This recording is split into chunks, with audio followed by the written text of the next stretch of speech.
Hi guys, today we will talk about how can you edit your phone number or change your phone number on your Google Chrome. Just go up, you click here on this sign, then you click here on settings here, and it's going to take here in this window. You click here on sync, and it's going to take you here. Just go down and you click here on Google Activity Controls here.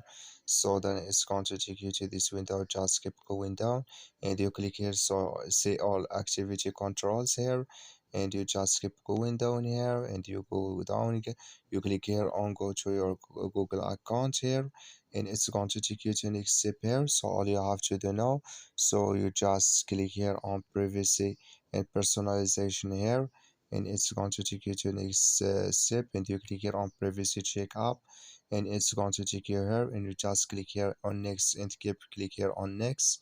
So then you click here on next, and you go down, you click on next, and you click on next, and so click again, and you click here on verify, and to show for you this list. You click here on verified phone number, you just click, and you click here on this sign here and up, and it's going to take you here, and here add your password, and you click on next, and it's going to take you to next step to change your phone number. That's all. Thank you for your watching. Don't forget to support us by